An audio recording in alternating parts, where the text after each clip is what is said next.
In this video, we will continue with our connection. Basically, what we're going to do now is we want to add in the PHP code in the HTML file that we have so far here. So what we're going to do here is, and I copy this as well. Again, this is also in the comment section below. You can copy this part and you can continue on.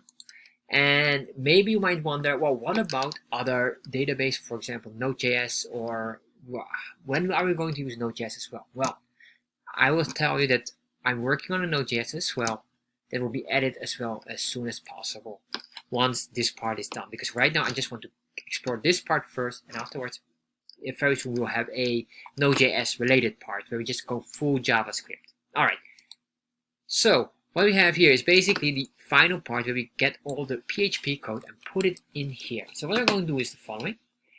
In here, I'm going to put it somewhere in the body where we have the connection, and eventually here what I want to do here is I want to force this, and let's move this here a bit. Alright, I want to force this here somewhere. Let's put it in there. Alright, so once I have this, I'll give it some proper indentation. And here's the part that I want to inform you that's really important. This chartjs.bar chart, for some reason I'm getting an error, and this is the way how I have the solution. So you might just only have like this, where you've removed the chart.js. You just only get the bar chart itself, or basically this is the table name in here. But for some reason I need to pinpoint first this part and then the table name itself. So for some reason I'm getting this error. I cannot explain why. So you might have this part included or without. Just pay attention on that one. So once you have this, and basically we're then all set to go. So if we save this now, and we could do here, for example, echo of specific value. Let's say here we have the select from, if I'm not mistaken.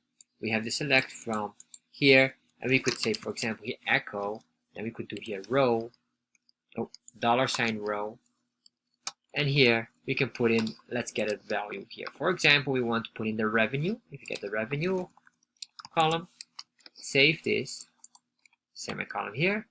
All right, let's make sure that this is in the right location. We just put it in here first. Save that, see if it works. All right, there you are. So you can see we get these numbers already.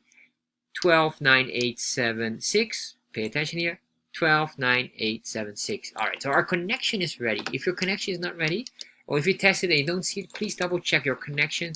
Make sure your password and everything is set up. Maybe you have a different password, but the default is usually root, password is blank, and the database will be whatever you named it, which is this name here specifically, this one here. Not this table name, but this specific here.